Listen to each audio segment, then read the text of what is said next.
कल अपन ने छोड़ा था, पहले तो उसको थोड़ा सा पूरा कर लेते हैं, जो संयम और निग्रह। संयम और निग्रह की जो बात चल रही थी, वास्तव में ये एक दूसरे परिप्रेक्ष्य में है। ये जो बात है, ये थोड़ा सा शेड ऑफ डिफरेंस है। ये मैं कल भी कह रहा था, अभी भी कह रहा हूं। ये आपसे मैं स्क्रीन शेयर कर देता हूं।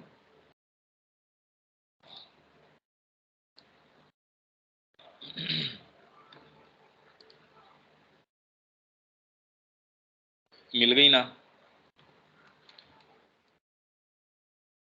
यहां कल ये बात हो गई थी अपनी कि अगर आप एक्सप्रेशन नहीं दोगे और फिर भी अंदर से आपके संयम है नहीं, तो अंतर्विरोध पैदा हो जाएगा। अगर मेरे को आधार नहीं है और कामनाएं पीछे से आ रही है, मैंने बाहर से उसको एक्सप्रेशन नहीं दिया, माँ कह रही है पहले तो मैं बाहर से करूंगा नहीं। मान लीजिए आप ये करते हैं, पर उसका मतलब क्या है? अगर माँ ये कह रही है, तो वो साथ में ये भी मान के चल रही हैं कि मैं उसको न तो सामने कर्म में अभिव्यक्ति दूंगा और पीछे से चाहना भी बंद कर दूंगा, पर एक्चुअली शुरू कहां से करो? इस एंड से शुरू कर दो। यहां यह नहीं कह रहे कि निग्रह गलत है, बल्कि यह कि संयम उसकी अपेक्षा श्रेष्ठ है। अगर व्यक्ति संयम नहीं कर सकता, अपने मन को इंद्रिय विषय से लिप्त होने से दूर नहीं रख सकता, तब बात अलग है। यदि अंतरात्मा में इतनी ताकत है कि जब उससे संकल्प आता है, तो वह उस क्रिया और मन की उस इंद्रिय विषय से लिप्तता दोनों को ही संयमित तथा नियंत्रित कर सकता है। अगर कोई चीज आत्मा से आई, तो आपके लिए उसके प्रकाश में उसको कंट्रोल करना, उसको संयमित करना बड़ा इजी है। जैसे आपका पीछे से पावर बड़ा तेज आ रहा है, तो आपके अप्लायंसेस कुछ ऐसे हैं जो लो पावर में, 3 फेज की कोई बड़ी मिल है, वो चल ही नहीं सकती। सिंगल पावर आपके पास आ रहा है, सिंगल फेज उसके अंदर, और वो भी थोड़ा थोड़ा ही आ रहा है पावर, डिम लाइट आ रही है, क्या चलेगा उसके अंदर? आपका बल्ब भी पूरा सा रोशनी नहीं देगा। आत्मा का पूरा प्रकाश आ गया, वो फट से वो सारा काम कर देगा। तो फिर किसी प्रकार की कोई समस्या नहीं रहती। मन के निरर्थक विचारों का वह निषेध कर देगा, और यदि वे आते भी रहें, तो वह इतना समर्थ होगा कि उसे इससे भी कोई फर्क नहीं पड़ेगा। उसे यह करने के लिए मन की सहायता या उनके समर्थन की आवश्यकता नहीं होती। उनके बिना भी वह संकल्प, यह संयम साधित कर सकता है। ये बड़ी अलग स्थिति है। ये डीपर अगर मोमेंट ये आ जाए, आत्मा का क्षण आ जाए, जो कि हमने किसी न किसी मोमेंट के ऊपर फील किए ही होंगे, उस समय उसकी पोटेंसी बड़ी जबरदस्त होती है। उस क्षण का यदि हम लाभ उठा सकें, तो बहुत लंबी दूरी और बहुत बड़ा क्षेत्र एक समय के अंदर तय कर सकते हैं। ऐसे कुछ जो क्षण हैं, माँ कहती है जैसे अगर बर्थडे की आपने तैयारी करी है आंतरिक रूप से, आप काफी दूरी तय कर सकते हैं, आप काफी ग्रहण कर सकते हैं। हालांकि ये पुकार वाली बात अलग है उससे। साथ ही इस संकल्प के द्वारा जो क्रिया होगी, उससे सत्ता में ऐसा कोई असंतुलन नहीं आता जिससे कि व्यक्ति के जीवन में कोई संकट की स्थिति आए। जब यह संकल्प या फिर यह गहरा हिस्सा प्रभावी नहीं हो, तब केवल निग्रह से तो व्यक्ति बड़ी तकलीफ में पड़ जाता है। तो माँ ये कह रही है पहले एक्सप्रेशन मत दो, मतलब निग्रह से शुरू कर दो। पर माँ ये नहीं कह रही कि आप वहीं रुक जाओ और साइकोलॉजिकली आप ड्वेल करते रहो। गीता यही कह रही है, अगर विषयों के ऊपर ड्वेल करते रहेंगे, बाहर से एक्सप्रेशन बंद कर देंगे।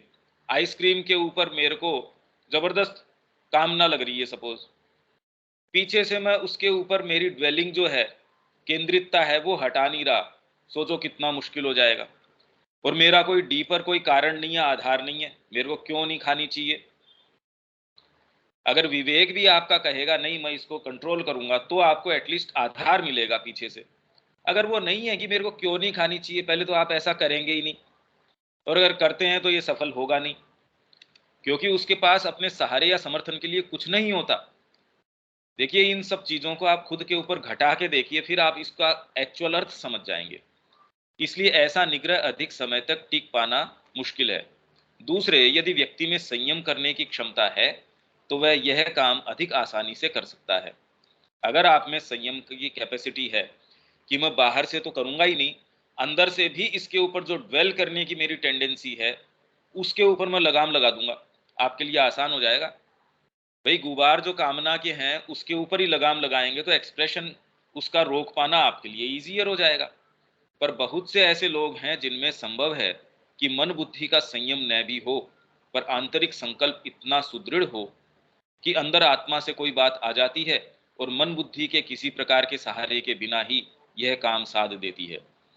जो लोग साधना करते हैं उनके लिए ये एक्सपीरियंस उनको महसूस होता है, ये अनुभव उनको होता है कि उनकी संकल्प शक्ति इतनी दृढ़ नहीं है, न वो कोई बाहरी प्रक्रिया योग की इस तरीके की कर रहे हैं, पता नहीं किस तरीके की सारी चीजें आत्मा स्वयं वो सारे चीजें जुटाती है।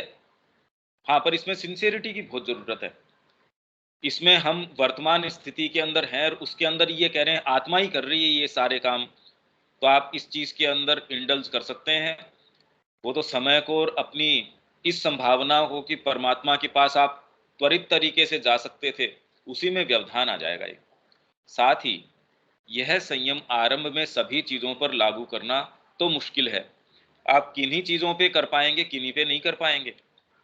तो संकल्प से भी आरंभ, अगर सच्चा संकल्प भी आ गया, साधना आपने अपना भी ली, तो भी किन्हीं सर्टेन चीजों के ऊपर तो आप उसको इफेक्टिव तुरंत कर पाएंगे, कुछ के ऊपर नियर फ्यूचर में उसको इफेक्चुएट कर पाएंगे, कुछ के लिए परिवार का जो बंधन है वो तोड़ पाना बड़ा आसान है, वो शुरू में ही आसान हो सकता है।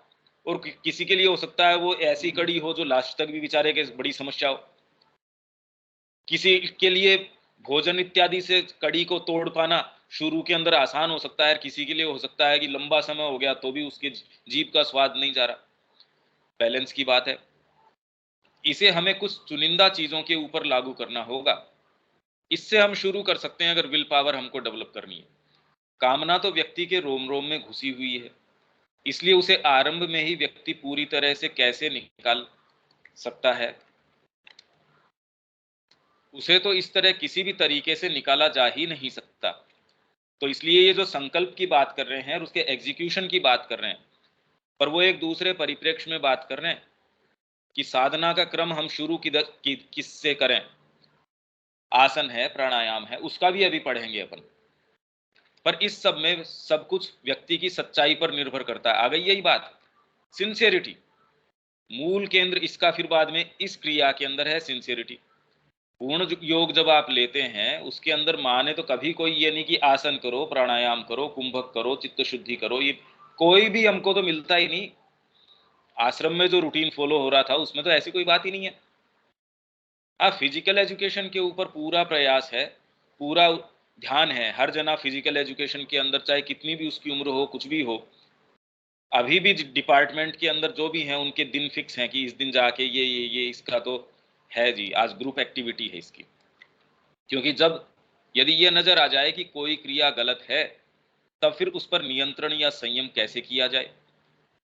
भाई आप अगर ये अपना लेते हैं भाव कि मैं माँ के लिए हूं, धीरे धीरे फिर वो चाहे हठ योग की उसमें दायरे में आता है या नहीं आता है, कोई भी बाहरी योग में आता है, आपको अंदर से महसूस हो गया भाई ये चीज माँ से दूर लेके जा रही है, आप तुरंत कहेंगे नहीं।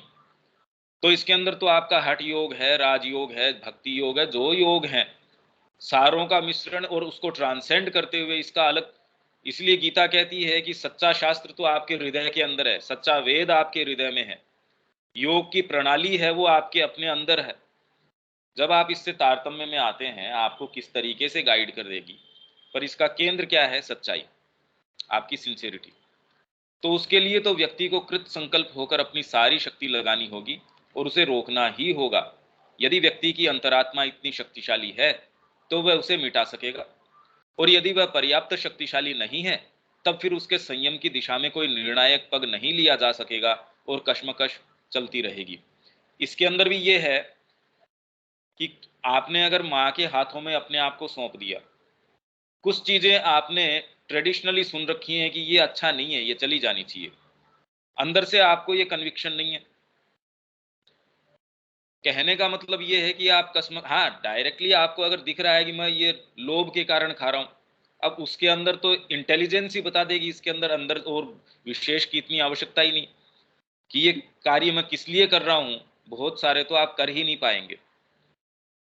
पर कई चीजें ऐसी हैं जो आपसे माँ करवाना चाह रही हैं, या जो जिसका हेतु बड़ा दूसरे तरीके का है। आपका मेंटल फ्रेमवर्क हो सकता है कि उसको देख के वो उसको समझ ही नहीं पाए। एक्चुअल साधना जो होती है उसमें कई प्रक्रियाएं इस तरीके की हैं, वो हमारे सोच समझ भाव इनसे परे की होती हैं। अगर वो उसी के दायरे के अंदर चले, आप अपने ही रिसोर्स पे करेंगे, कितना कर पाएंगे, कितना कर लेंगे आप भी। अगर वायु मार्ग से आप यात्रा कर रहे हैं, आप में उड़ने की क्षमता नहीं है, तो जिन चीजों से, जिन सहारों से आप उड़ रहे हैं हवाई जहाज की सहायता से, तो वो आपके अपने रिसोर्स पे थोड़ी है। तो ये तो एक ऐसे मार्ग से जाने की व्यवस्था है जो आपके अपने रिसोर्सेज से थोड़ी चलेंगे साधना में। अगर आप सिंसियरली साधना लेके चल रहे हैं, अपने ही पाँव पे चल रहे हैं, अपनी ही शक्ति सामर्थ्य से चल रहे हैं, और एक एक पग फूंक के चल रहे हैं, तो फिर बाद में वो जो वो कर रहे हैं, कुंभक कर रहे हैं, आसन कर रहे हैं, मेरी चित्त शुद्धि नहीं है, एक भी चीज गलत नहीं आ सकती इसमें। वो आधार सुदृढ़ क्यों लेके चल रहे हैं? क्योंकि वो अपने बलबूते पे चल रहे हैं। पर मान लीजिए एक ऐसा समय आया जहां उनको अपने आप को समर्पण भाव के अंदर लेके आना पड़े, जैसे गीता कह रही है सर्वधर्मान परित्यज्य, तब तो उनके जितनी भी शक्ति सामर्थ्य है, क्या कितना भी जबरदस्त प्राणायाम उसने किया हो, राजयोगी हो या हठ योगी हो, कैसा भी हो, जब गुरु को उसको उसने अपने आप को समर्पित कर दिया, तो जिस मार्ग से गुरु लेके चलेगा, कोई आवश्यकता नहीं है वो उसके फ्रेमवर्क को रेस्पेक्ट करके उसके हिसाब से लेके चले। इनफैक्ट इन प्रक्रियाओं से तो आप में गंभीर जो है अवरोध पैदा हो सकते हैं अहंकार के। आपके ईगो इतना परिवर्तित हो सकता है कि आप पाएं कि आप तो इस आपके लिए तो एक ये जबरदस्त एनकम्बरेंस हो गई, एक बाधा बन गई है। वास्तव में श्री माता जी जो कह रही हैं, इसलिए माँ का जो कहने का अर्थ है वह शक्तिशाली संकल्प शक्ति के बारे में है, और साथ ही यह संकल्प किन्हीं विशिष्ट क्रियाओं पर लागू हो सकता है, क्योंकि कामना का हमारी सत्ता में प्रवेश तो बड़े सूक्ष्म रूप से भी है। आप कीलों पे सो रहे हैं, हठ योग की क्रियाएं कर रहे हैं, आप में ये भाव तो आना निश्चित ही है कि ये सामान्य व्यक्ति को देख के कि अरे छोटे छोटी चीजों के अंदर मारा जा रहा है, तू तो जीव के लिए ही मारा जा रहा है, शरीर ही तेरे ऊपर तो लदा हुआ है, छोटी सी चीज आई उसके अंदर तो तू बिखर गया। तो ये जो है, इसीलिए श्री अरविंद का ये कहना कि अंटिल इस योग में आप माँ के अबोध बालक जब तक नहीं बन जाते, तब तक आप में कुछ भी है, पर आपकी साधना एक फेलियर है, आप असफल हैं बिल्कुल। आपकी अंगुली दिखाने से, इशारे मात्र से जो नक्षत्र हैं वो अपनी कक्षा बदल लेते होंगे, पर आप में ये डिसेंसी नहीं है। अगर आप माँ के बालक नहीं हैं तो ये फेलियर है। आप कितनी भी शक्ति सामर्थ्य से संपन्न है, भाई आप स्वयं परमात्मा हैं, इसलिए ये प्रॉब्लम की बात है। अगर आप ये माने कि मैं एक क्षुद्र जीव हूं, तब तो फिर आप इसके लिए थोड़ा सा आपको प्रभावित, आप तो छोटी छोटी चीजों से ही प्रभावित हो जाएंगे। अगर ये मान लेंगे कि मैं तो एक क्षणभंगुर चीज हूं, तब तो वास्तव में आपके लिए लगेगा हाँ मैंने कुछ अपना एक दायरा बनाया। पर अगर आप ये वाली बात मान लें कि मैं स्वयं परमात्मा हूं, जहां की वो आ रहा है, तो उसके लिए कोई भी अटेनमेंट कितना भी विशाल हो, मान लीजिए आप कक्षा चेंज कर रहे हो नक्षत्रों की, आपकी जो आकाश गंगा है उसकी, या आपके इशारे मात्र से ऐसी ऐसी चीजें हो जा रही हो, अरे भाई क्या, पर ये सारे जो ब्रह्मांड हैं सारे के सारे ये परमात्मा की खाली संकल्प मात्र से चल रहे हैं, तो आप इसमें इतना प्रभावित क्यों हो रहे हो अगर आप अपने आप को स्वयं वो ही मानते हो। हालांकि मानना मतलब ये नहीं कि मैं बैठ के मैंने कहा कि मैं ये मान लेता हूं। अगर मैं कहूं कि मैं परमात्मा हूं, तो कितनी कितनी वाणियां हैं जो उसको कॉन्ट्राडिक्ट होने के लिए तुरंत अभी कॉन्ट्राडिक्ट कर देंगी मेरे अंदर की ही। अगर मैं ये कहूं कि मैं परमात्मा हूं, आप ये मानो पहले, अरे कैसे मान ले भाई, क्या आधार है मेरे पास ये मानने का? ये कहते ही कितने कितने हिस्से तुरंत हंस हंस पड़ेंगे अंदर से, व्यंग करेंगे ये कि परमात्मा, भोजन के बिना आपसे रहा नहीं जाता, क्षण भंगुरता है आपकी। अरे कोई तो हिस्सा हो जिससे आप एसोसिएट करके ये कहेंगे ये एक चिन्मय चीज है मेरे अंदर, मैं ये हूं। भले मेरी अभी ये लिमिटेशंस है, तो इसलिए मान लीजिए ऐसा नहीं होता। भाई मानने से जो सिद्धियों की जैसे बात हो रही थी, तो ये थोड़ी मान लेते थे ऐश्वर्य की हमने कि मेरे अंदर ऐश्वर्य है, ये थोड़ी। वो पोइज अलग है। जैसे गीता अलग अलग पोइजेस की बात कर रही है, साक्षी है, तो वो मानता थोड़ी है कोई, वो तो पोइज है। आप एक्चुअल के अंदर उस पोइज में होते हो तो प्रकृति उस तरीके से काम करती है। फिर अनुमता है, फिर भरता है, भोगता है, ज्ञाता है। ये सारे के सारे पोइजेज हैं। माँ के अंदर तो हम देख ही सकते हैं कैसे प्रकृति सबसर्विएंट है, कैसे काम कर रही है। और कितने लोग हैं जिनको कोई कुछ करने की आवश्यकता नहीं है। यही तो हमने ऐश्वर्य की, व्याप्ति की, प्राकाम्य की, आपको और प्योर लिप्सा है वो क्या किस तरीके की है, आपको कॉन्शियसली विल करने की आवश्यकता नहीं है। तो ये जो संकल्प की बात कर रहे हैं वो डीपर चीज है, वो सामान्य चीज नहीं है। तो यदि किसी की अंतरात्मा पर्याप्त विकसित हो चुकी है तो यह कार्य अपेक्षाकृत कम समय में किया जा सकता है, अन्यथा हो सकता है कि इसमें बहुत लंबा समय लगे, संभव है पूरा जीवन ही लग जाए और तब भी पूरा न हो। तो ये जो संकल्प, इसी की बात है कि अंतरात्मा का आविर्भाव, जिस संकल्प की बात की जा रही है ना, वो दूसरे आविर्भाव की, यहां से शुरू करो। तब वो आपको सच्चा मार्ग बताएगी कि आपको हठ योग करना है या नहीं करना। मैंने ऐसी चीज के पीछे में अपना पूरा समय लगा दिया जो बिल्कुल निरर्थक है। बाजार से बिना मैं मालिक को पूछे ऐसी चीजें उठा रहा हूं, उसमें समय खर्च कर रहा हूं, पैसा खर्च कर रहा हूं जो आवश्यकता ही नहीं है। बिल्डिंग बना रहा है, उससे मैं पूछ के जाऊं मेरे को सामान क्या लेके आना है, तब तो फिर भी समझदारी है। पहले ही मैंने सामान इकट्ठा करना शुरू कर दिया और विश्व में जितने भी बिल्डिंग मटेरियल है साहब मैंने सारे इकट्ठे कर लिए। किस लिए? अब इसको जो जरूरत होगी वो तुरंत इसमें से उठा लेगा। हम में से कोई नहीं कहता ये बात कि मैं इसका बड़ा एक बिजनेस खोल देता हूं और फिर इसमें जिस जिस चीज की जरूरत होगी वो इसी में से ले लेंगे। अरे ये क्या बात हुई? सच्ची समझदारी इसके अंदर है पहले ये पता करना कि मेरा उद्देश्य क्या है। ये है सच्चा संकल्प। जिसको हम संकल्प कह रहे हैं वो ये नहीं कि मैं ये संकल्प करता हूं कि सुबह 8 बजे उठूंगा या 6 बजे उठूंगा या 9 जितने भी बजे उठूंगा, ये संकल्प नहीं। अरे भाई ये तो समझदारी है। पहले फ्रेमवर्क तो मैं तय करूं कि मेरे को फुटबॉल खेलना है तो वो वाले नियम लागू होंगे। मेरे को क्रिकेट खेलना है पर मैं पहले ही नियमों के ऊपर चर्चा करना शुरू कर दूं, फ्रेमवर्क की बात ही नहीं करूं कि मेरे को खेलना क्या है।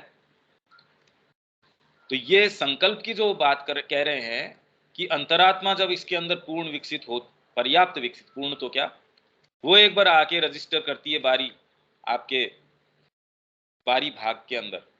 यही बात वो कह रहा है। तो कहीं भी इसके अंदर कोई अंतर विरोध नहीं है।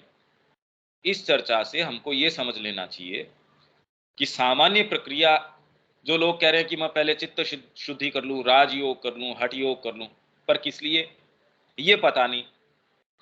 अगर ये मुद्दा क्लियर न हो और अपने आप के अंदर आप वो करते हैं, उसके अंदर पारंगत भी हो जाते हैं, तो भी आपको ये तो पता नहीं कि करने का काम क्या है। व्यक्ति कर्मयोग, भक्ति योग या ज्ञान योग या फिर इनके किसी मिले जुले रूप में से कौन सा पथ अपनाता है या फिर केवल समर्पण भाव ही अपनाता है, यह व्यक्ति के गठन पर निर्भर करता है। कौन बताएगा कि आप कौन सा अपनाओ? भाई ये कैसे पता चलेगा कि कौन से मार्ग से जाऊं मैं? ये इसके ऊपर निर्भर करेगा। पहले ये तो तय करो मेरे को जाना कहाँ है, मैं चल पड़ूं। ये तो सामान्य जीवन में भी मैं कहूंगा कि ये क्या बात हुई? पहले आपको जाना कहाँ है, ये संकल्प है आपका कि आपकी और ये आत्मा ही बताएगी भाई मेरे को जाना कहाँ है। कौन बताएगा? आत्मा बताएगी या मेरे गुरु बताएंगे जो मेरे आत्मा का स्वरूप है। परंतु यह संयम, यह शुद्धिकरण एक उत्तरोत्तर चलने वाली प्रक्रिया है। इसमें बहुत से धोखे जाल घात हैं। प्रत्येक कामना के पीछे ये तब है जब किसी ने मार्ग अपना लिया है, तब है जाल घात। भाई मार्ग पे मैं चल ही नहीं रहा और वहां माइंस बिछी है, मैं घर के ऊपर बैठा हूं, टीवी के अंदर कोई चीज देख रहा हूं, मेरे को क्या चिंता है अभी उस चीज की। मार्ग पे आप चल रहे हैं तब है कि भी इसके अंदर घात लगाए हुए हैं, जाल लगाए हुए हैं या माइंस लगाई हुई हैं, तब आप पूरा सोच समझ के चलते हैं। प्रत्येक कामना के पीछे ही ऐसा प्रतीत होगा कि कोई अच्छी चीज है, और आपको कोई विभत्स चीज प्रतीत होगी, हो सकता है माँ उसी से कोई शुभ चीज लेके आ रही है। भाई ये कैसे तय होगा? हाँ, अंदर से कोई चीज है, वो बिल्कुल स्पष्ट तरीके से आपको ये बताएगी, और इसीलिए गुरु की आवश्यकता है। भाई इसके अंदर अगर आपको फिजिकल प्रेजेंस गुरु की मिल जाती है, तब तो आप बिल्कुल उसके आधार पे चल सकते हैं। पर इसके अंदर भी माँ श्री अरविंद के उदाहरण से हमने ये देखा कि उनकी फिजिकल प्रेजेंस है, तो भी किस किस तरीके के पत्र हमको देखने को मिलते हैं, जहां श्री अरविंद कह रहे हैं आपने अपनी एक साइकोलॉजिकल माँ का गठन कर रखा है, और उससे जो बुलवाना चाह रहे हैं वो बुलवा रहे हैं आप। अगर श्री अरविंद ये कह रहे हैं, तो माँ श्री अरविंद दोनों फिजिकली मौजूद, जो बिल्कुल स्पष्ट तरीके से उनसे जिस अनुशासन की मांग करी जा रही है, वो तो ऐसा कोई अनुशासन भी नहीं है कि कोई हठ योग करवा रहे हैं या राजयोग करवा रहे हैं, वैसा कोई अनुशासन ही नहीं है। उससे ये है कि भैया तू सुबह प्रणाम के लिए आ जाया कर इतने बजे माँ के पास। वो कह रहा आपने मेरे को अंतरदर्शन के अंदर आके ये कहा कि तेरे लिए ध्यान का समय बड़ा उपयुक्त है, और अंदर से आप मेरे से इस समय बड़े अंतरंग तरीके से मिल पाएंगे। अब बताओ, अगर ऐसे के अंदर ये भ्रमित आपको कर सकती है, तो समस्या इसकी नहीं है। समस्या ये है कि हमारे अंदर इतने इतने जाल घात, इतनी इतनी चीजें हैं कि उसके एंटाइसमेंट से बच पाना बड़ा मुश्किल है। ये अगर सिंसियरिटी हो, इसलिए एकमात्र बार बार बार बार, और ये भाव किसके अंदर है? खाली एकमात्र अंतरात्मा के अंदर है। उसके रिफ्लेक्शन आपके बुद्धि के अंदर सारों में आ सकते हैं, वो तो आपकी संरचना किस तरीके की, आपका बैलेंस किस तरीके का, उसके ऊपर है। साथ ही भगवान का संकल्प भी अपने कार्य के लिए कामना के रूप में प्रकट हो सकता है। ऐसे भी हो सकता है आप कहे मैं ये नहीं करूंगा, पर आपको क्या पता कि वो किस रूप में। हाँ, पर ये नहीं कि आपकी कोई कामना आई और आप ये कहे हो सकता है भगवान का ही संकल्प इसके अंदर से सिद्ध हो रहा हो। ये तो वैसी ही बात है जैसे वो पंचतंत्र की कथाओं के अंदर वो आया, एक व्यक्ति से गाय का वध हो गया, उसके बगीचे के अंदर वो आके वो फल खाती थी या उसकी फसल को नष्ट करती थी। उसने लकड़ी से पीट पीट के उसको जो है वध कर दिया। अब बाद के अंदर ये हुआ, अरे ये क्या हुआ? तो उसने कहा हाथों का देवता तो इंद्र है, इंद्र ने मेरे से ये काम करवाया है। तो ये उसके अंदर फिर पूरी कथा है कि कैसे इंद्र आता है और वो कहा कि ये क्या काम किया तूने, इसमें मेरा क्या लेना देना है। तो वैसे ही हम एट्रीब्यूट कर देंगे। अगर ये कह रहे हैं कि कामना के रूप में अगर ये प्रकट होता है, अब हमको तो सैंक्शन मिल गई इस चीज की कि अच्छा हाँ, अब तो कामना मेरी जो है वो संकल्प ही है भगवान का, और मैं इसको नहीं छोड़ पा रहा, इसका मतलब माँ ये चाह रही है इससे कोई न कोई चीज शुभ पैदा करेगी वो। ऐसा कुछ भी नहीं है। इसलिए अब ये ऐसी चर्चा भी करें, पर एक्चुअल में हम उसको फॉलो कैसे करेंगे, अब ये तो व्यक्ति की सिंसियरिटी के ऊपर है। इसलिए इस भगवत इच्छा में और कामना में भेद कर पाना बड़ा मुश्किल हो जाता है। सारा मामला ही जटिल हो जाता है। इसमें कुछ चीज़ों पर तो व्यक्ति अपनी संकल्प शक्ति लागू कर सकता है, जैसे कि उसे बीड़ी सिगरेट का सेवन नहीं करना है या कोई नशा नहीं करना है। परंतु यदि कोई कहे कि एकाएक ही वह अपने अंदर की कामना को बाहर निकाल निकाल बाहर करेगा, तो ऐसा संभव नहीं है, क्योंकि व्यक्ति कामना के विषय में सचेतन ही नहीं होता कि किस प्रकार उसके रोम रोम में वह घुसी हुई है। इसके विषय में सचेतन होने में भी जीवन लग जाता है कि किस प्रकार कामना रोम रोम में घुसी हुई है। पर ये जब हमने साधना अपना ली है, उसके फ्रेमवर्क के अंदर बात की जा रही है। दूसरी बात यह है कि जब व्यक्ति परम की ओर बढ़ रहा होता है, तब यह समझ पाना और भेद कर पाना उसके लिए मुश्किल होता है कि उसमें कैसी कैसी कामनाएं, इच्छाएं और उनके मिश्रण भरे हुए हैं। मतलब हो सकता है आप में कोई अंदर से एस्पिरेशन भी आ रही हो, अंदर से कोई आप में प्रॉपर चीज भी आ रही हो, पर जिस तरीके का हमारा फ्रेमवर्क है, वो जब तक बाहर आती है, हवा आपके पास शुद्ध आ रही है, बीच के अंदर कोई चीज सड़ रही है। हवा जिस रुख से आई आपके साथ, मतलब उस एरिया से गंद भी ली आई, हवा में अपने आप में थोड़ी है। तो जहां से आप में कोई चीज आई कि माँ के लिए करना चाहिए, अब इसके अंदर आपकी दूसरी चीजें भी एग्जीक्यूशन तक आते आते आते आते पता नहीं कितनी कितनी चीजें मिल जाती हैं। अपने डीपर मोमेंट्स में हम में से सब ये बिल्कुल, इसके बारे में तो किसी को कोई कंफ्यूजन नहीं है कि हम माँ के निहित ही अपना जीवन जीना चाहते हैं। और एक्चुअल कर्म हमारे जब देखते हैं, मतलब जो साधना अपना भी ली तो भी एक्चुअल एग्जीक्यूशन होने के अंदर बड़ी दिक्कत होती है, बहुत ज्यादा समस्या है। हाँ, उसके कई कारण हैं। उसके अंदर एक तो ये कि ये सारे भाग हैं, ये तो है ही है, पर एक साथ में उसका डीपर कारण ये भी है कि आपने सोच लिया और आप उसी मार्ग पे सीधे निकल पड़ते। आपकी तो सोच समझ जितनी है उसके दायरे से अगर आप निकल पड़ते तो ये और भी गड़बड़ हो जाता। इसलिए एरर होना बहुत अच्छी बात है। आप अपनी ही सोच समझ से निकल नहीं पड़ते, ये बहुत अच्छी बात है। भाई कहीं जाना है मेरे को, अगर मार्ग नहीं पता तो भी मैं पूछता हूँ, हर एक टर्न के ऊपर मैं पूछता हूँ, ये समझदारी है। और मैं यही कह देता कि नहीं नहीं, मैं तो किसी से पूछूंगा नहीं, मार्ग का पता नहीं, मैं निकल पड़ता हूँ बस नाक की सीध में। कभी भी पहुंच सकते हो क्या? 1000 टर्न्स हैं, 1000 मोड़ लेने हैं, उसमें एक भी चूक जाएंगे तो भी बड़ा मुश्किल है। तो इसके अंदर साधना के अंदर तो पग पग की बात है। इसमें अगर मैं कहूं मेरे अंदर पूरी संकल्प शक्ति है, कुछ लोगों में है, वो कोई चीज कर बैठेंगे तो वो उसको निभाएंगे, पर वो इंटेंडेड है या नहीं है ये प्रश्न नहीं है। अपनी अहम की शक्ति के कारण वो ऐसे मार्ग पे निकल बैठते हैं, वो फिर बाद में टर्न करना ही बड़ा मुश्किल है, समय चला गया। तो कैसी कैसी कामनाएं इच्छाएं ये तो है ही हैं, इनकी तो बात ही क्या। पर इसका वास्तव में जो मैं कह रहा हूं, हम कह रहे हैं कि माँ का संकल्प ही प्रभावी होता है, वो इस तरीके से होता है। सामान्य व्यक्ति के अंदर कैसे है, कामना के रूप में आ जाएगा, इच्छा के रूप में आ जाएगा, भाई जैसा जिस तरीके का है।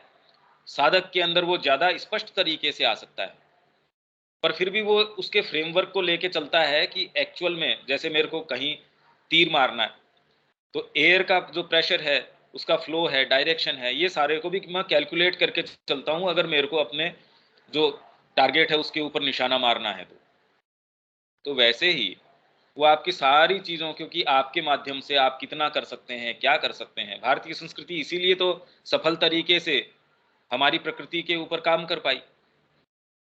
वो ऐसे नहीं कि सारों के लिए एक ही नियम बना दिया, नहीं कर सकते भी सभी। मन बुद्धि से कामनाओं आदि के विषय में उसके द्वारा ऐसा कोई रुख अपनाया जाना और इस बारे में योजनाएं बनाए जाना कि उन्हें हटाने का अमुक तरीका अच्छा है, अमुक उतना प्रभावी नहीं है, अपनी जगह ठीक है, पर अंततः गीता कहती है सर्वधर्मान परित्यज्य। अतः सार यही है कि साधना के संबंध में हमारे जितने भी दृष्टिकोण, जितने भी मानदंड हैं, उन सबको त्याग कर सीधे सभी कुछ माता जी के हाथों में सौंप दें। केवल वे ही जानती हैं कि कौन सी चीज कहाँ, कैसे और कितनी बची रहनी चाहिए और कौन सी नहीं। हमारे अपने लिए ये सबसे अच्छा मार्ग है कि हम डेली माँ से ये संवाद करें अंदर से कि आप जैसा चाहें। हाँ, पर वो आपसे कहती जरूर है, आपको निश्चित रूप से इंटीमेशन मिलते हैं। पहले तो आपको इतना तसल्ली से थोड़ा सा उसको सुनने के लिए होना चाहिए कि वो क्या इंटीमेशंस दे रही हैं। अगर आप उससे ये कहते हैं माँ मैं आपका हूँ, तो मैं क्या करूँ अब, आपको निश्चित रूप से दिशा निर्देश मिलेंगे। पर ये हमको तय करना है कि अब हम उसको सिंसियरली फॉलो कर रहे हैं नहीं कर रहे। माँ निर्देश दे रही हैं बार बार बार बार, हम उसको फॉलो नहीं कर रहे। सो द मदर के अंदर श्री अरबिंदो कह रहे हैं फिर बाद में एक सर्टेन समय के बाद में अगर ये अवमानना आप ग्रेस की करते रहेंगे तो फिर बाद में वो आना बंद कर देती है, वो अपनी वाणी आपको सुनाना बंद कर देती है। बंद क्या कर देती है, आप हर बार जब ऐसा कार्य करते हैं, कृत्य करते हैं, तो एज इफ मैंने एक कवरिंग अपने आप के ऊपर डाल ली, एक और लबादा डाल लिया, तो वो इतना दूर रिमोट चली गई कोई चीज, उसकी वाणी सुनी नहीं पाती। हमने जिन्हें कामना, इच्छा, संकल्प, अभीप्सा आदि जो जो मान रखा था, उनके विषय में सही रूप में तो केवल वे ही जानती हैं कि वास्तव में कौन सा क्या है और किसे रखना है या त्याग देना है। इसलिए माँ के हाथ में अगर दे देते हैं, मेरे अंदर कामना है किसी चीज की, माँ उस तरीके से अपने आप काम में लगा लेगी। भाई मैं जिस वर्ण से आता हूँ, जिस तरीके के बैकग्राउंड से आता हूँ, अब मैं उसको छोड़ के कहाँ से आ जाऊं? दूसरा ये कहता आप में तो ये चीज है, पर मैं छोड़ के कहाँ जाऊं एकाएक उस चीज को? मेरे अंदर कामना है भाई। मेरे अंदर अगर ये कमियां हैं तो है। भाई आपकी टांग टूटी हुई है तो मैं क्या करूं?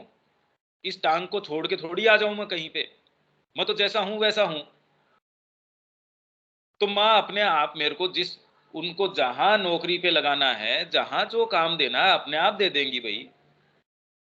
तो मेरी कमी हो सकता है कि उनके लिए कोई अच्छी चीज हो जाए, उनके लिए हो जाए ना हो जाए, पर ये तय तो उनको करने देना। मैं नौकरी के ऊपर जा रहा हूं, अगर ये मैं मानता हूं कि माँ सर्वसमर्थ हैं, सर्वज्ञ हैं, तो समझदारी तो इसमें है भी वो करें वैसे कर लेते हैं। आप अपने आप को कोई अच्छा सर्जन है, उसके हाथों में सौंप ही देते हो ना, कि ये जानता है कैसे ऑपरेट करना है। जितना आप व्यवधान करेंगे उतना आपके ही दिक्कत वाली बात है। तो एक सामान्य व्यक्ति के हाथ में अगर हम सौंप देते हैं कि भाई ये तो वर्ल्ड का बेस्ट आदमी है इस चीज के लिए, तो हाँ चलो ये जो करेगा वो ठीक ही करेगा। और अगर इसको सफलता नहीं मिली, इसका मतलब वास्तव में इसने प्रयास तो पूरा किया है। हालांकि हम अपने आप को तो दिव्य जननी के हाथों में सौंपने की बात कर रहे हैं, तो इसमें तो कोई सेकंड थॉट होना ही नहीं चाहिए। पर हम अपने आप को निश्चिंत तरीके से एक ड्राइवर के हाथ में तो दे देते हैं। माँ के हाथों में देने की बात जब आती है तो देखो कि एक्चुअल कर पाते हैं या नहीं कर पाते। कृष्ण प्रेम ने बड़ी सुंदर बात कही।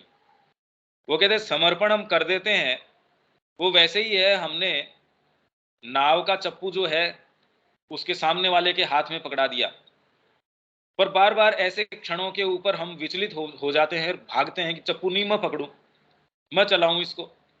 ये समर्पण नहीं है कि अपने जब नॉर्मल मोमेंट से हाँ मैं आपका हूं माँ, माँ मैं ये हूं वो हूं, और जो किन्हीं निर्णायक क्षण है उसके ऊपर भाग के आपके ना ना ये समय नहीं, ये बात नहीं।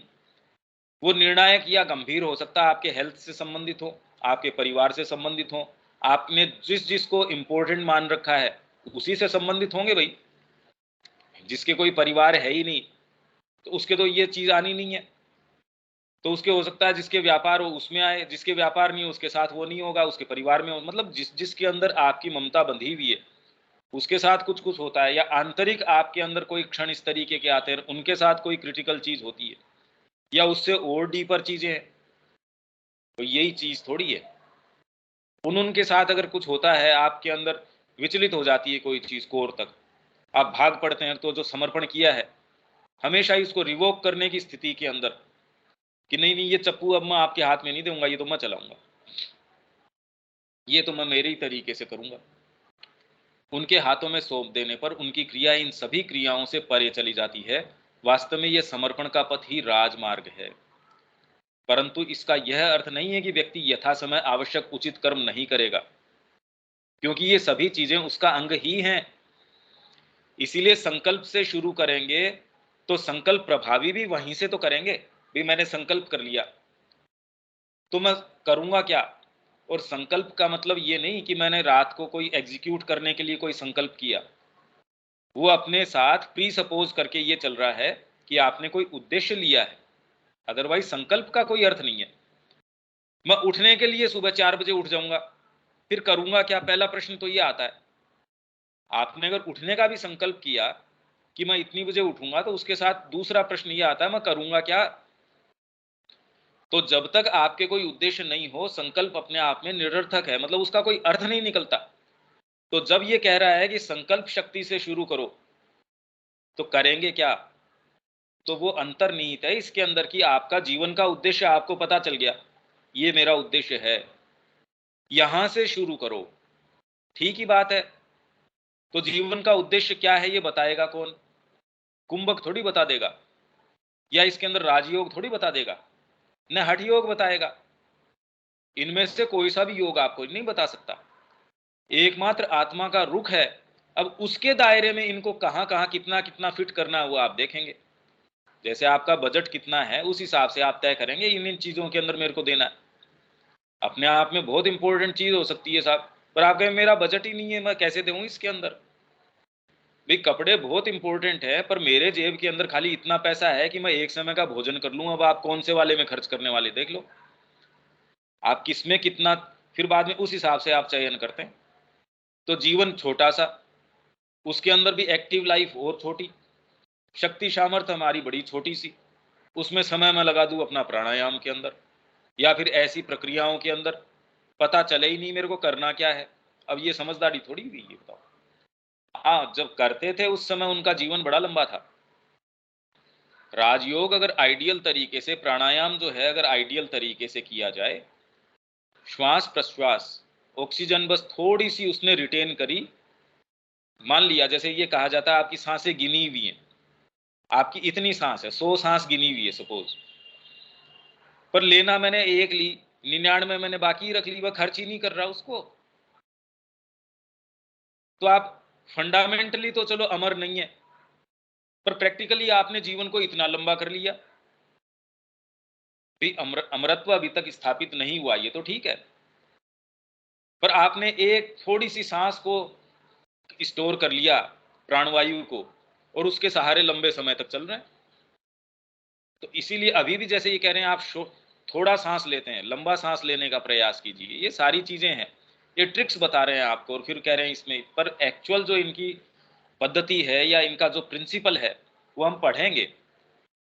वो इसलिए इसमें हम आउट ऑफ द कॉन्टेक्स्ट पूरा जा रहे हैं, क्योंकि एक्चुअल में कॉन्टेक्स्ट बनेगा ही इन सारी चीजों से। क्योंकि मैं ये देख पा रहा हूं, कल जो हमने चर्चा करी, वो भी जब तक हमारा जीवन का उद्देश्य इतना मंजा हुआ नहीं हो, साफ नहीं हो, तब तक वो बात आती ही नहीं। इतनी चर्चा करने के बावजूद भी ये क्लैरिटी नहीं आती, ये हो क्या रहा है, कहाँ रखें इसको, किस परिप्रेक्ष्य में रखें। तो समर्पण का राजमार्ग अपनाना होगा, क्योंकि किसी भी मापदंड के सहारे व्यक्ति कोई आंशिक चीजें भले ही प्राप्त कर ले, परंतु अंततः तो ऐसा सर्वांगीण समर्पण करना ही होगा जिसमें व्यक्ति के अंदर और कोई दूसरी प्रेरणा रहती ही नहीं। इसी राजमार्ग की ओर चलना होगा, इसके अतिरिक्त सच्ची संसिद्धि का और कोई मार्ग है ही नहीं। बाकी तो किसी न किसी निम्न सूत्र में ही बंद कर रह जाना है। गीता का मूल भाव भी इसी समर्पण का है। श्री अरविंद इसी की बात कर रहे हैं, माँ इसी की बात कर रही है। वो तो कह रही है कि मेरे प्रति ओपन हो जाओ बस। हालांकि ये बस नहीं है, ये बड़ी मुश्किल बात है। तो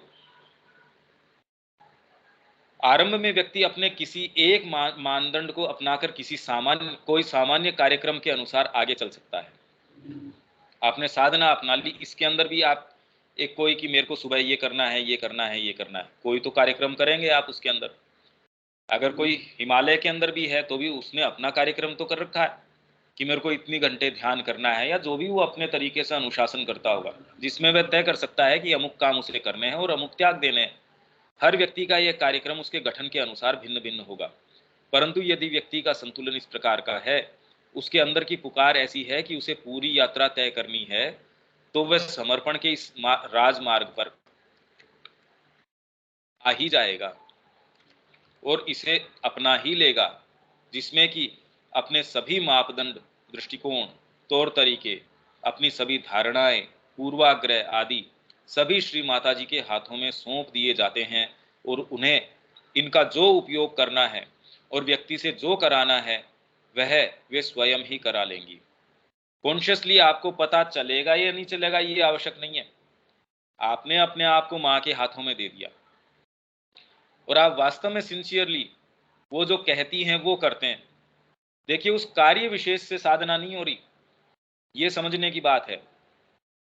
आप एग्जीक्यूशन के अंदर हो सकता है पैकिंग डिपार्टमेंट में काम कर रहे हो, आप जो माँ काम करवा रही है, उनमें किसी के अंदर भी वो कोई साधना की अपने आप में चार्टेड पद्धति हो, ये बिल्कुल नहीं है कि सप्ताह में कोई पैकिंग कर रहा है या डाइनिंग हॉल में कोई बर्तन साफ कर रहा है। अब ये कौन सी, अभी तक तो कोई कोई हमारी परंपरागत पद्धति है, उसमें कभी ये नहीं आया कि जी ये करने से ब्रह्म की प्राप्ति हो जाती है। सत्यकाम को तो हो गई थी प्राप्ति कि ये गायें ले जाओ, मरी हुई सी गायें हैं, जब ये 1000 हो जाए और सारी हृष्ट पुष्ट और दूध देने वाली हो जाए तब आ जाना, वहीं उसको ब्रह्म ज्ञान हो गया। बताइए, उसके माध्यम से ही ब्रह्म ज्ञान हो गया। तो ये हमको बताता है कि सीक्रेट कहाँ है।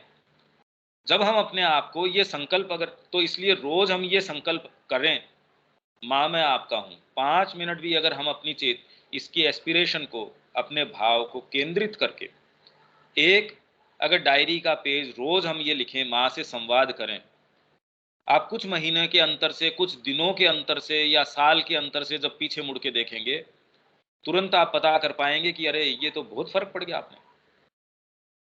हालांकि इसके बाद की अवस्थाएं ये कोई ये नहीं है, अभी भी इसके अंदर क्योंकि इंटरेक्शन मैं और माँ ये, फिर आप जब पूर्ण रूप से भाई आप तो जैसा करना है वैसा करो, फिर आप एक सिक्योर ग्राउंड पे रहते हो कि जब आपने संगीत का इतना अभ्यास कर लिया, आप जानते हैं कि आप कितना भी तेजी से गाएंगे या कितना भी कुछ भी स्वर संगति करेंगे, स्वर आपका गलत जा ही नहीं सकता, तब आप एक सिक्योर ग्राउंड के ऊपर हैं।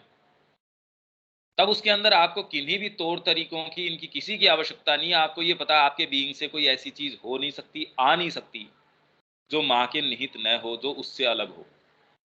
तब फिर आप इन चीजों पे थोड़ी जाते हैं। कृष्ण प्रेम के उदाहरण में भी हम देखें, शुरू के अंदर इतने ज्यादा वो नैष्ठिक तरीके से सारी चीजों का पालन करते थे।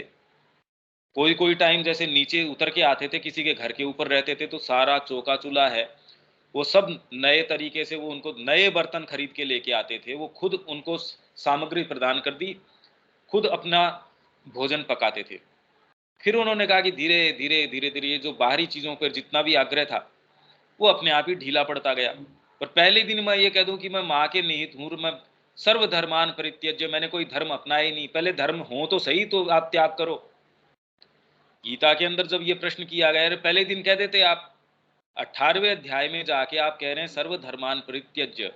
इसके पहले तो आपने, आपका ज्ञान योग है, भक्ति योग है, बुद्धि योग है, जितने भी योग हैं, कर्म योग है, ये आपने सारों का निरूपण कर दिया। अब जाके आप ये कह रहे हैं कि छोड़ दो, तो कह रहे पहले धर्म होने तो चाहिए।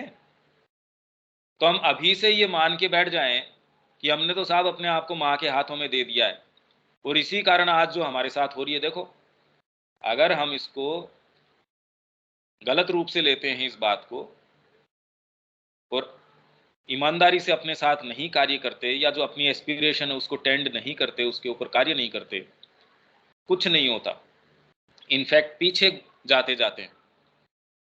पहले जो चीजें हमको ये लगता था कि ये गलत है, अब धीरे धीरे हमने अपने आप को ये मान लिया कि हाँ ये तो भाई जी इस जगत में तो ये करना ही पड़ता है। अरे क्यों करना पड़ता है ये चीज करने के लिए? ये तो भाई अब क्या करें, ये तो इतना तो ठीक ही है।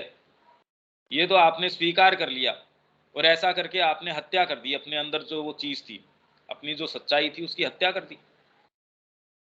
तो हम ये पाएंगे कि धीरे धीरे धीरे धीरे व्यावहारिकता आ जाती है, सच्चाई नहीं है, उसका सच्चाई से क्या लेना देना है।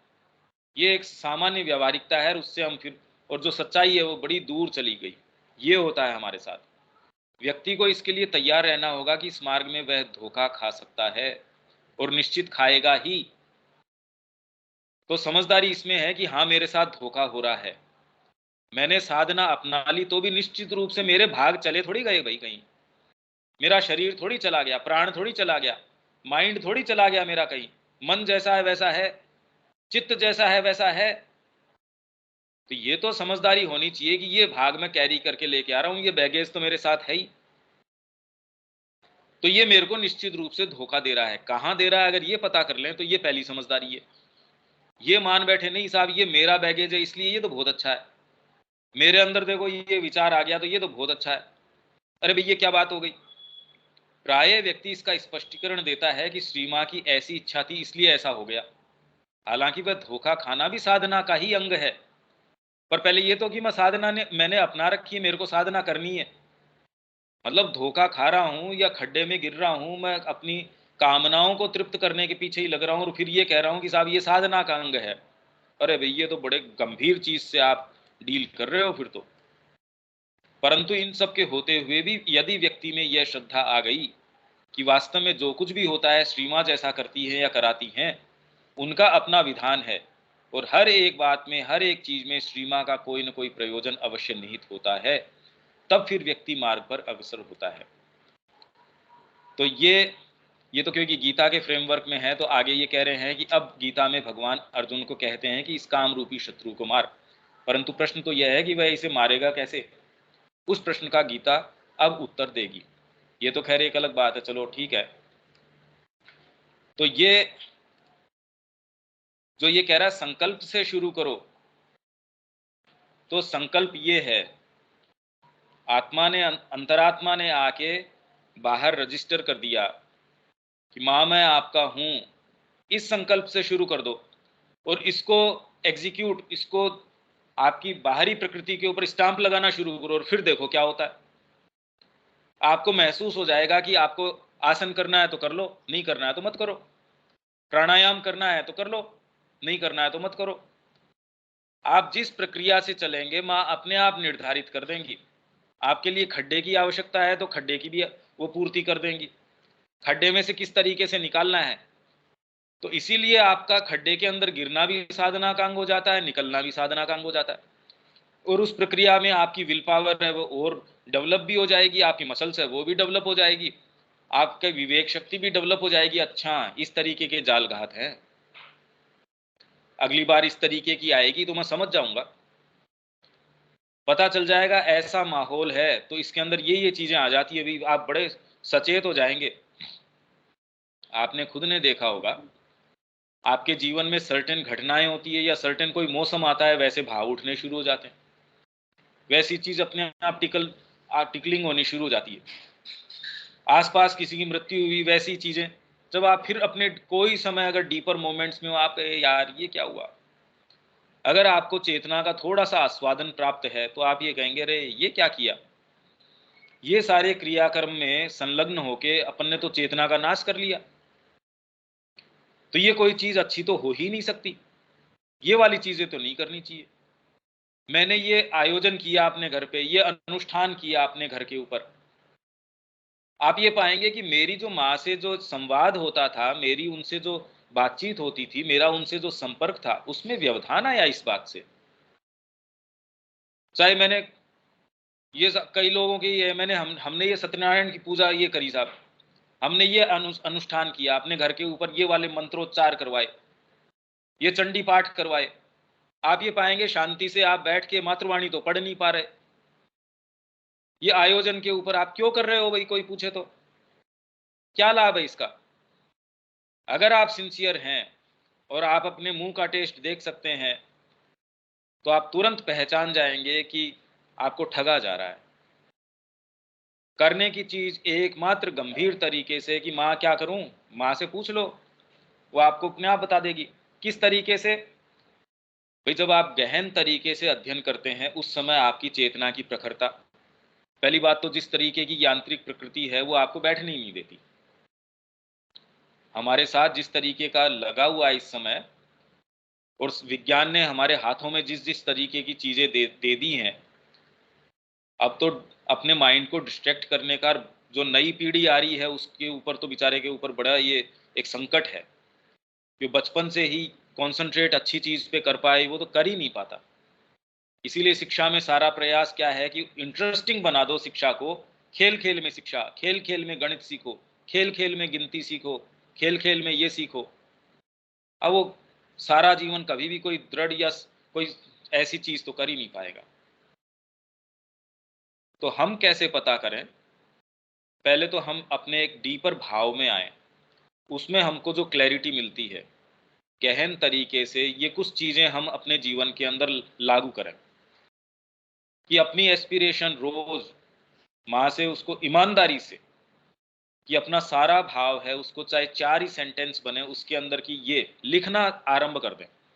अपने लिए किसी को दिखाने की आवश्यकता नहीं है, आपको एक पेज भी भरने की आवश्यकता नहीं है अपनी डायरी का, पर आपको तसल्ली होनी चाहिए कि मैंने अपनी पूरी एस्पिरेशन अपने जीवन की वो इकट्ठी करी माँ के प्रति और मैंने इसको नोट डाउन कर दिया।